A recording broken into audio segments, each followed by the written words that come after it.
Jardim. E ela vai falar... Quando eu falei desse tema lá na Braf, inicialmente todo mundo achou básico demais. Aí, fazendo a pesquisa, a gente percebeu que as pessoas realmente têm dúvidas sobre isso, que não sabiam o tipo de HP que tem. Então, ela vai explicar um pouquinho para depois a gente partir para a parte final das dúvidas de todas as palestras, tá bom? Obrigada. Obrigada, Paula. Boa tarde. Eu sou Marcela, sou pneumologista lá do CORDOS, do Grupo de Circulação Pulmonar. Vocês estão ouvindo bem? Estou vendo alguns rostinhos conhecidos. Primeiro, eu gostaria de pedir desculpas pelo Dr. Jardim. Ele gostaria muito de estar presente, mas coincidiu dele ter que fazer um curso também no Japão relacionado ao assunto. Então, vai ser mais um ganho para a gente. Eu sei que ele é muito mais bonito que eu. Mas, dessa vez, sou eu que vou dar aula, tá bom? Então, assim, na verdade serão duas aulas. A primeira sobre hipertensão arterial pulmonar, né, do diagnóstico ao tratamento. O objetivo não é ser muito detalhista, mas tentar fazer com que algumas dúvidas sejam esclarecidas, e eu acho que isso é fundamental para a gente compreender a doença, e essas dúvidas geram até mais angústia do que a própria doença em si, em muitas pessoas. Meus possíveis conflitos de interesse, mas não relacionados a essa aula. Então, para começar, o que é HP? Né? O que é hipertensão pulmonar? Vamos falar sobre isso. Também vou falar sobre como fazer o diagnóstico da hipertensão pulmonar e o que nós usamos em termos de informação para saber qual o melhor tratamento para esse paciente. Né? Então, não adianta conversar com um coleguinha do lado que está lá esperando a consulta e achar que o tratamento tem que ser igual. Depende de cada pessoa, depende de cada paciente e doença. Então, primeira coisa, né, vamos tentar entender o que é que a gente enxerga quando um paciente tem sinais de hipertensão pulmonar. Bom, aqui está o nosso sistema circulatório. Então, às vezes, para homem é até um pouquinho mais fácil entender isso, porque nada mais é do que uma encanação. Né? Nós recebemos todo o fluxo que vem das pernas, do tronco, dos membros. Esse fluxo de sangue chega até o coração e ele precisa ser bombeado, né, para o pulmão para ser oxigenado. Uma vez oxigenado, esse sangue retorna para o outro lado do coração e vai ser bombeado de novo para o corpo. Então, isso parece um processo demorado, mas, na verdade, se você colocar um olhinho aqui e contar quantos litros de sangue passam em 1 minuto, normalmente cerca de 6 a 7 litros. Tá? Então, de fato, assim, o coração, porque quando a gente fala em hipertensão pulmonar, o foco geralmente está sempre no pulmão. Pulmão, mas o coração é fundamental aqui como uma bomba mesmo, ejetora, que recebe o sangue de todo o corpo, joga para o pulmão oxigenar, pega de volta esse sangue para jogar de volta para o corpo. E aí é quando a doença começa a aparecer. Porque se eu tiver algum acometimento nesse coração, a gente já sabe que esse fluxo ele vai estar diminuído. Se eu pensar que pode haver alguma obstrução, né, no meio desse caminho, e aqui é a artéria pulmonar, que a gente tanto fala, né, então vai chegar menos sangue nesse pulmão para ser oxigenado. Consequentemente, o paciente vai sentir mais cansaço. E se eu tiver um problema no próprio pulmão, né, ou seja, qualquer uma dessas localizações vai atrapalhar esse fluxo sanguíneo, consequentemente, o que chega no pulmão é menor do que deveria para captar o oxigênio que a gente precisa. Então, vamos imaginar, só para entender, que aqui tem uma mangueira, né, aqui super maleável, e uma bomba de água. Então, essa bomba ela puxa, né, a água da terra e bombeia o tempo todo um fluxo de água constante. Agora, vamos imaginar que eu, por algum motivo, entupo, né, obstruo essa mangueira aqui por dentro. Ou porque eu enchi essa mangueira de pedrinhas, ou porque aquela camada, né, que antes era bem mais delgada, bem mais fininha da mangueira, eu dobrei a espessura. Então, o que vai passar aqui vai precisar passar por um fluxo bem mais apertado. É isso que a gente chama de hipertensão pulmonar. O que precisa passar ali vai passar sob um regime de maior pressão. e, consequentemente, essa bomba vai precisar crescer para se sobrepor a essa carga. Então, é essa bomba, o coração, que vai ficar mais dilatado. É isso que a gente chama. O ventrículo direito está dilatado. Por quê? Porque agora ele precisa trabalhar em dobro, em triplo, 4 vezes mais para conseguir mandar aquele mesmo fluxo de sangue por essa resistência da mangueira mais apertada. E aí, se nós fizermos um corte dessa mangueira, que na verdade é a nossa artéria pulmonar, nós entendemos isso que eu acabei de falar, porque normalmente ela tem uma camada bem fina, e realmente ela precisa ter uma camada fina. Por quê? Porque precisa passar um fluxo sanguíneo ali constante, um fluxo aumentado, para eu poder captar o oxigênio através dessa parede, e ele continuar seguindo para o resto do corpo. Agora, imagina que, por algum motivo, e depois a gente vai ver quais, essa minha espessura da artéria pulmonar, ela aumenta bastante de tamanho. Então, é aquilo que eu falei. O fluxo vai precisar passar por esse mesmo caminho, não tem para onde ir, e aí vai demorar mais para chegar no pulmão e no resto do corpo. Então, por que cansa tanto minha perna? Eu ando só um quarteirão? Além de estar oxigenando menos, está chegando menos sangue do que deveria ali na perna também, porque esse fluxo está mais obstruído. O que a gente quer, no fim das contas, é baixar essa resistência para poder gerar um débito cardíaco maior. Então, o que é isso, débito cardíaco? É o quanto passa de fluxo sanguíneo para determinada resistência. Então, se eu tenho uma resistência muito aumentada nessa artéria pulmonar, consequentemente, meu débito cardíaco vai cair. E é isso que a gente quantifica, por exemplo, no cateterismo. Então, assim, para começo de conversa, hipertensão pulmonar não é a doença em si. É uma condição, é uma consequência de alguma doença que começou lá atrás, muitas vezes sem mostrar nenhum sintoma, e que gerou esse regime hipertensivo.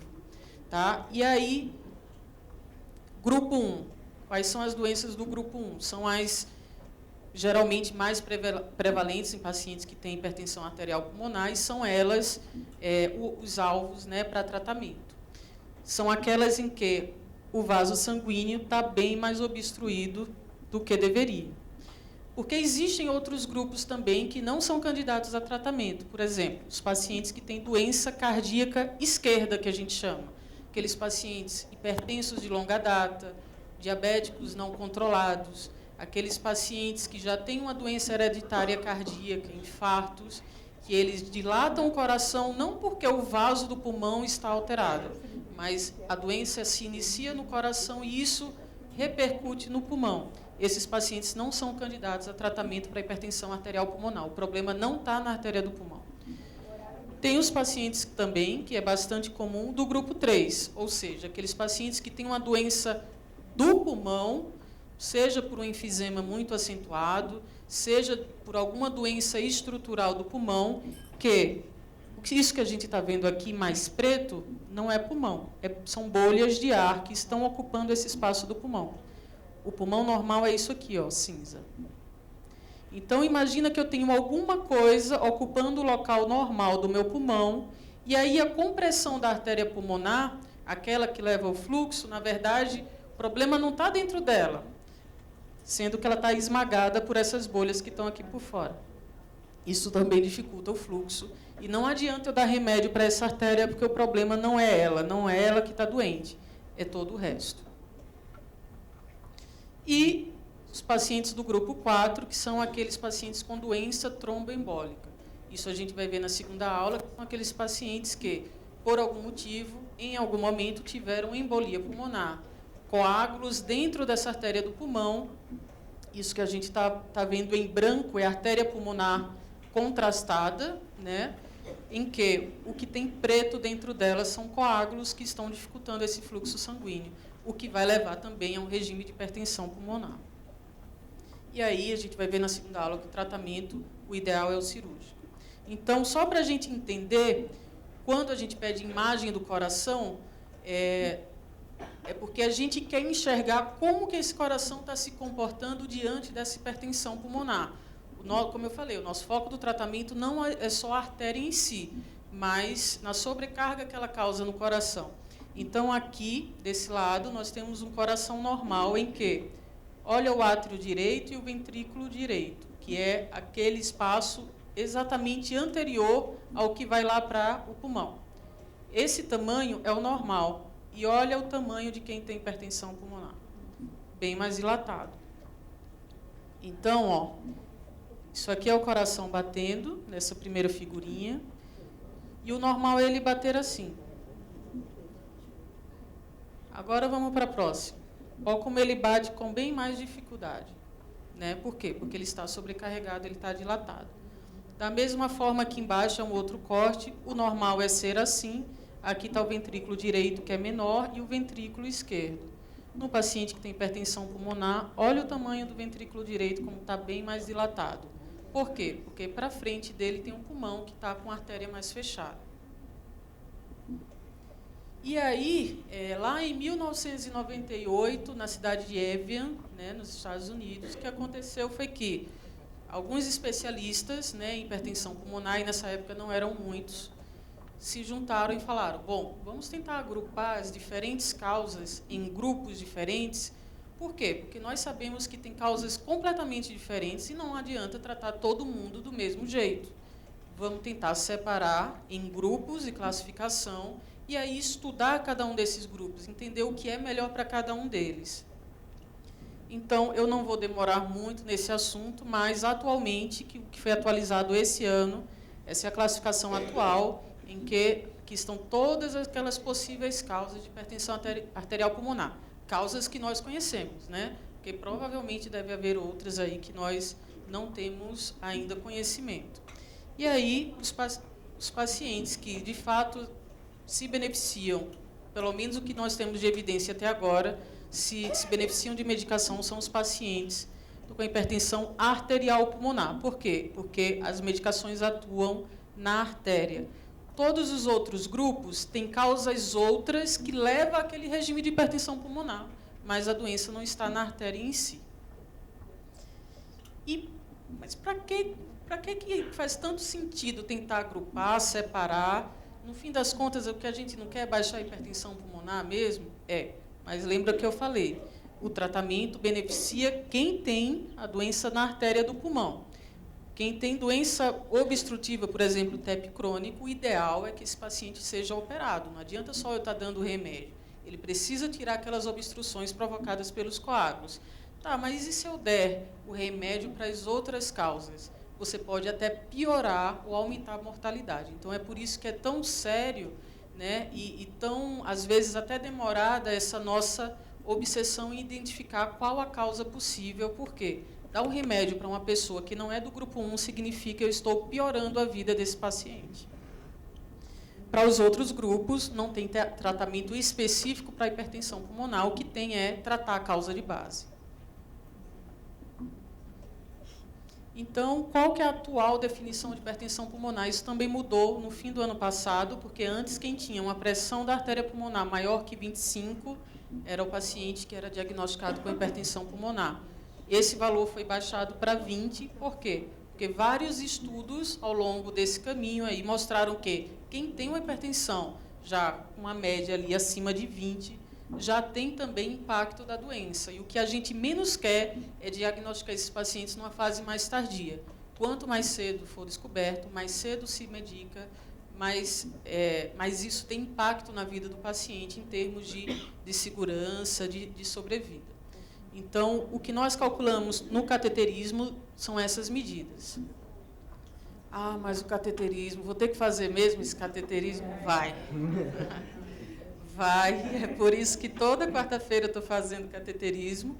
Por quê? Porque o ecocardiograma estima, a tomografia sugere, mas o que de fato nós temos de medida para comprovar tem hipertensão pulmonar e é do grupo 1 é através do cateterismo. Então, nós inserimos, né, um catéter aqui por uma veia, geralmente uma veia jugular aqui do pescoço, e através de um catéter bem fininho nós passamos por todas aquelas camadas ali, aquelas cavidades do coração e medindo a pressão em cada uma delas. Então, é isso que vai dizer para a gente.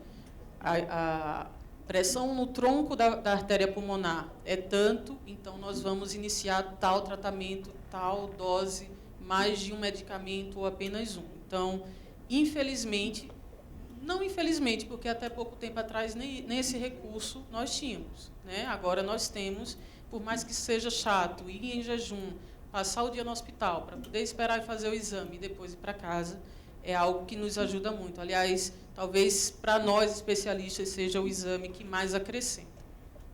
Então, nós medimos como que está lá a pressão, né, do átrio direito, do ventrículo direito, o catéter sobe para a artéria pulmonar, e todas essas medidas são anotadas nessas curvas e depois nós lançamos o laudo. E aí, como que esse paciente chega até nós, né? Geralmente o paciente demora os estudos mostram que demora às vezes de 1 a 2 anos, né, quando começam a apresentar os primeiros sintomas, até que alguém pense, será que esse paciente tem hipertensão pulmonar? Né? Então, quantos de vocês provavelmente iniciaram com queixa de cansaço e receberam bombinha, inalação, medicações para outras doenças pulmonares que não tem a ver com hipertensão pulmonar? Né? Então, geralmente, o paciente começa com cansaço, que a gente chama de dispneia, e aí pode haver também outros sintomas, como desmaio, dor no peito, edema, as pernas inchando. Então, geralmente, alguma alma boa vai pedir um ecocardiograma, né? E aí, nesse ecocardiograma, já mostra alguns sinais, né, de que aquele átrio direito, o ventrículo direito estão dilatados. E eles estão dilatados por quê? Agora vocês já sabem. Porque na frente dele tem um pulmão que está obstruído e essa obstrução está causando esses sinais no eco. E aí, mas é todo mundo que tem essas câmaras aumentadas no eco que eu vou pedir cateterismo? É todo mundo que tem hipertensão pulmonar por causa dessas alterações encontradas?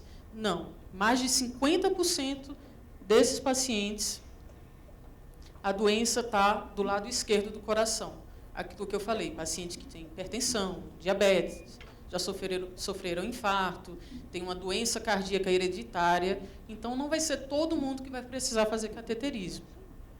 E como que a gente sabe se vai precisar ou não? Primeiro, a gente precisa saber o histórico desse paciente, né? Precisa pedir outros exames para afastar essas outras causas possíveis de hipertensão pulmonar.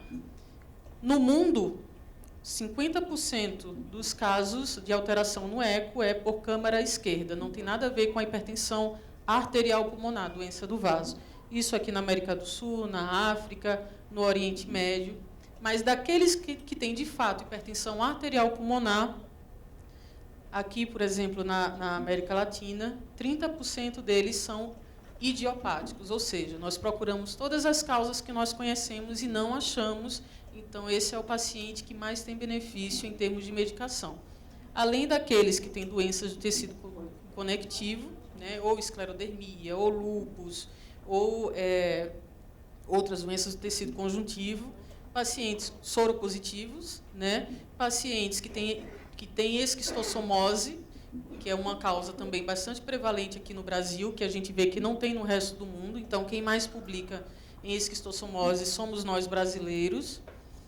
E, a partir daí, a gente vai fazer justamente afastar essas causas outras que só vão atrapalhar o nosso diagnóstico. Seja o grupo 2, o grupo 3, como eu falei, a doença bolhosa do parênquima pulmonar, mas que não é do vaso, e aqueles pacientes com TEP crônico, a embolia pulmonar, que vão ser tratados de uma outra maneira.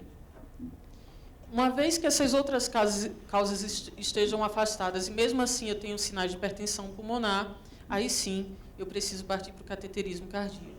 Tá? E aí eu vou tentar identificar como melhor tratar esse paciente que tem a doença do vaso. Então, o que acontece ao longo do tempo, e de uma maneira bastante silenciosa, é que aquele vaso sanguíneo, né, a artéria pulmonar, ele vai aumentando a resistência, ele vai ganhando espessura, vai proliferando mais célula, vai fazendo o que a gente chama de lesões plexiformes, são como se fosse fibrose, cicatrizes ali em algumas áreas da artéria pulmonar, e tudo isso vai corroborando para que ela fique mais apertadinha e dificulte mais ainda o fluxo sanguíneo. É nesse vaso que essas medicações que alguns de vocês usam vão agir. Nossa, Marcelo, agora eu estou mais triste, porque agora eu estou vendo tudo, né? Mas qual que é a notícia boa? É que existem vários mecanismos, né, para tentar diminuir essa resistência da artéria, tentar relaxar essa artéria que está mais constrita. E esses mecanismos, que obviamente eu não vou explicar um por um,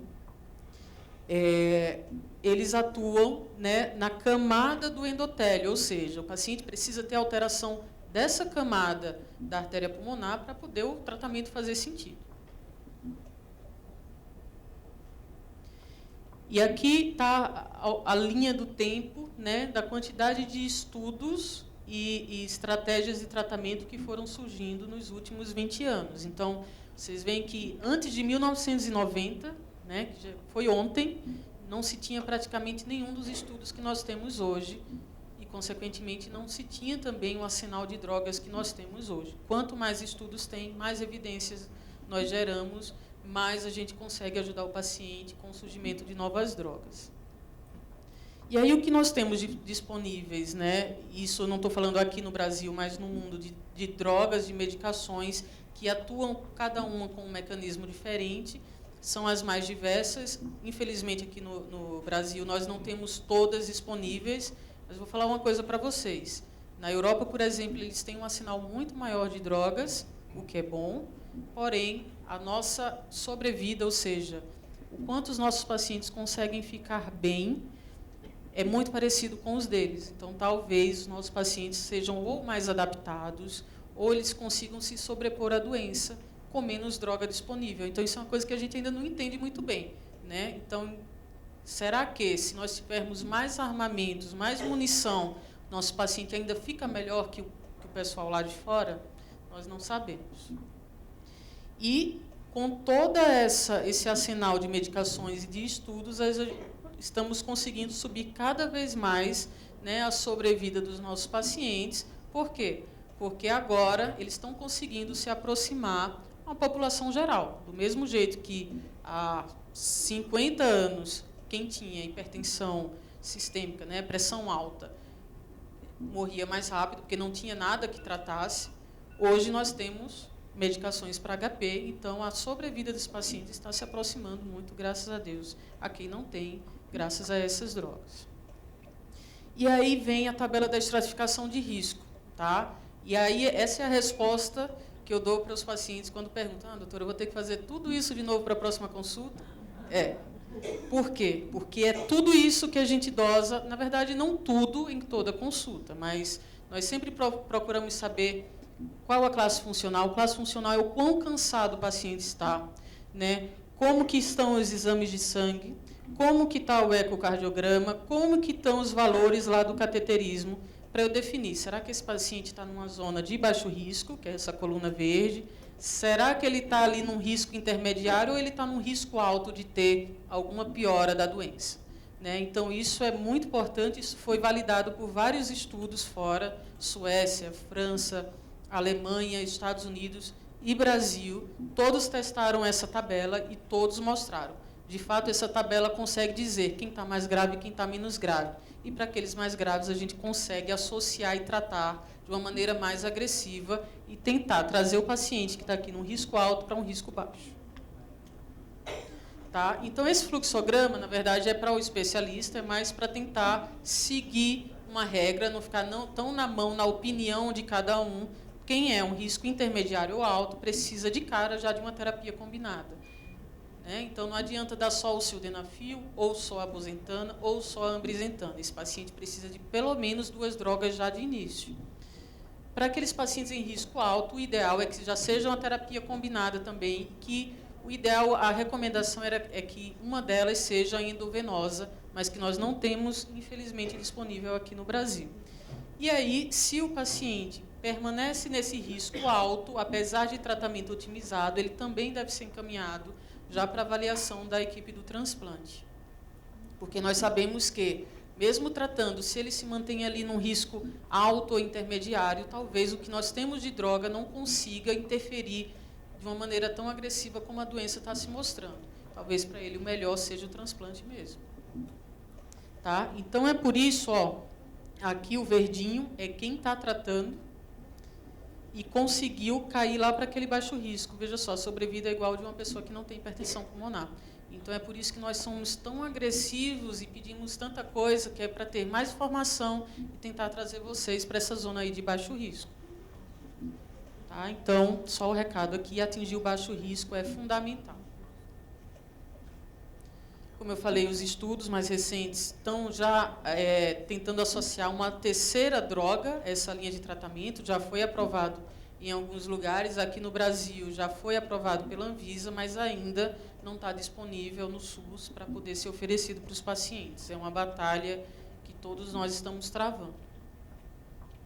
Então, concluindo, HP, ou seja, hipertensão pulmonar, é uma condição, né? A doença secundária a causas distintas. Né? Como fazer o diagnóstico de HP, vocês já viram, nós fazemos com cateterismo, precisa ser, de fato, um exame invasivo, obviamente não precisa ser feito em toda consulta, mas ele traz informações que, periodicamente, a gente precisa coletar. Tá? E a base para o tratamento, primeiro, é tentar identificar qual que é a doença. E se o paciente realmente estiver naquele grupo 1, ele é que vai se beneficiar mais na via que a gente chama da via do NO, na via da endotelina e das prostaciclinas, que são as linhas de tratamento. Então, essa foi a primeira aula, que foi de HP. Agora eu vou falar um pouquinho sobre TEP crônico.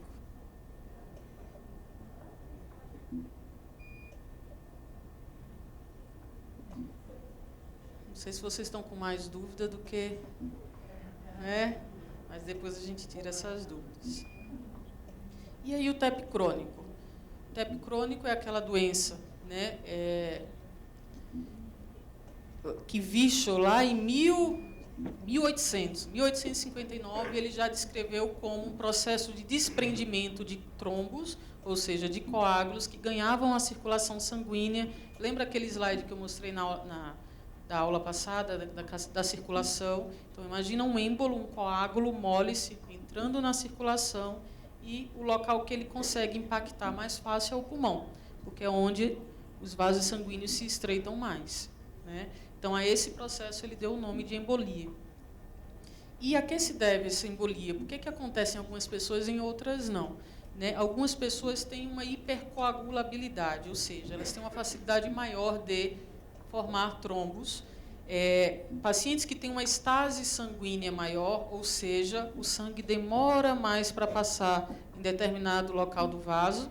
Então, isso faz com que facilite aí a formação desses trombos. Ou quando ele tem alguma lesão vascular, fraturou a perna, machucou, ficou imobilizada por muito tempo, as células do sangue convergem para aquele local e aí facilita também a formação de trombos que podem se desprender e cair na circulação, terminar caindo no pulmão.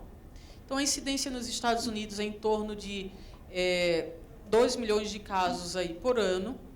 No TEP agudo, é a terceira causa de mortalidade de causas cardiovasculares, então não é tão pouco assim.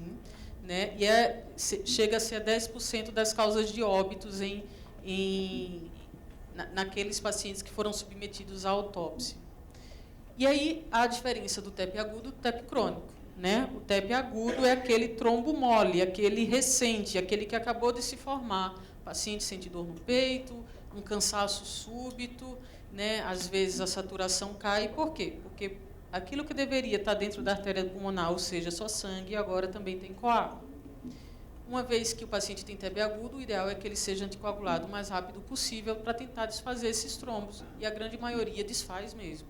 Mas, para uma pequena parcela, esses trombos cronificam. E aí ele não é um trombo mais mole, mas que não reage tanto ao anticoagulante. Ele já é como se fosse um emborrachado, né, que fica ali bem aderido à artéria. Tanto é que a cirurgia não é tirar só o trombo, é tirar a camada íntima da artéria para trazer junto com ela o trombo. A prevalência aqui no Brasil ainda não é muito bem estabelecida, até porque, imagina, nem todos os pacientes são diagnosticados. As lesões tromboembólicas, elas podem ter um componente inflamatório. Esse trombo, eu falei, o crônico, né, já é um tecido organizado, fibroso. Aumenta a pressão da artéria pulmonar justamente por obstrução, porque aumenta a resistência, né, àquele fluxo sanguíneo. E a gente não sabe, mas alguns pacientes evoluem com disfunção plaquetária, ou seja, as células do sangue que promovem a formação de trombos. Nós não sabemos se o trombo facilita essa disfunção plaquetária ou essa disfunção plaquetária precede a formação do trombo. Bom, existem várias causas, né, que são conhecidas e outras não para a formação de trombos agudos. É difícil a gente saber exatamente o que causou em cada um dos pacientes. Para a gente, na verdade, não faz muita diferença saber o que levou ao TEP crônico, porque, no fim das contas, ele já está com a evolução da doença, independente de nós sabermos a causa ou não, ele vai precisar ser anticoagulado para o resto da vida. A média de idade do diagnóstico é em torno de 63 anos e, geralmente, o paciente vem com a queixa de cansaço. Classifica-se ali no grupo 4, como eu falei. O guideline europeu sugere, né, que a gente faça toda uma investigação, então, novamente. É por isso que nós pedimos tantos exames, é por isso que em uma consulta só não dá para a gente dizer você tem TEP crônico hipertensivo. Então, esses pacientes são submetidos a exames de imagem, a exames laboratoriais, a exames funcionais, ou seja, teste de caminhada, cintilografia, que é um outro exame de imagem, para a gente saber esse paciente tem TEP crônico hipertensivo. Né? Então, é uma investigação bastante complexa. E aí o guideline fala que, uma vez diagnosticado, esse paciente precisa ser referenciado para um serviço que, de fato, saiba tratar, e não são muitos. Como eu falei, todo o arsenal de exames que nós solicitamos. Aqui está o ecocardiograma, que mostra aqueles aumentos das câmaras do coração. A cintilografia, né? Aqui está uma cintilografia normal e aqui uma cintilografia de paciente que tem trombos pulmonares. Você vê que ele tem várias falhas, né, de coloração do pulmão, porque o contraste não consegue chegar. Ali está obstruído. A angiotomografia, que talvez seja o que nós temos mais fácil acesso, nós enxergamos o trombo, né, dentro da artéria do pulmão, mas nem sempre a gente, só com a tomografia, consegue enxergar. A cintilografia é importante e, principalmente, a arteriografia. Ele é o padrão ouro e é ele que a gente pede quando nós estamos pensando em tratar cirurgicamente o paciente. É dessa imagem que o cirurgião gosta de ver para saber se aqui não está chegando sangue como deveria, é aqui que tem mais obstrução. Se aqui não está subindo um fluxo de sangue, é aqui que tem mais obstrução.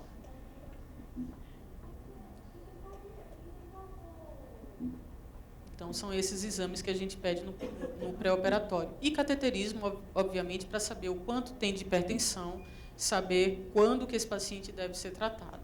Então, uma vez diagnosticado, o paciente entra naquele fluxograma de tratamento. É um paciente operável ou não operável?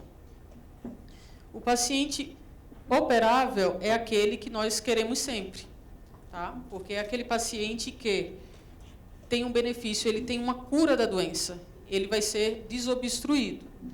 Então, o que nós retiramos de peça cirúrgica é tudo isso que estava obstruindo dentro da artéria pulmonar e dificultando a circulação. Ah, mas existem aqueles pacientes que não conseguem operar. Por quê? Porque ele tem complicações outras e a cirurgia, para ele, é de alto risco. Né? Então, hoje em dia, nós temos já a angioplastia pulmonar, que é, o trombo está lá, eu não consigo tirar cirurgicamente, mas eu vou criar um caminho dentro dele, através do cateterismo, para poder abrir espaço e aquele fluxo de sangue conseguir passar, pelo menos, de uma maneira mais fácil. Nós começamos esse programa há pouco tempo, né, e nós esperamos fazê-lo cada vez mais. Então, tem vários artigos japoneses que mostraram que os resultados não são tão bons ainda como a tromboendarterectomia, a cirurgia, mas está se aproximando disso. Tem a medicação, né, que, na verdade, é indicada ou para aqueles pacientes que não são operáveis. A medicação ajuda a relaxar mais essa artéria e a diminuir essa hipertensão pulmonar, embora não seja o tratamento de cura do paciente. E para aqueles pacientes que operaram e que, mesmo assim, ainda têm alguma hipertensão pulmonar residual, ela também tem seu papel. Então, era isso que eu queria falar para vocês sobre TEP crônico.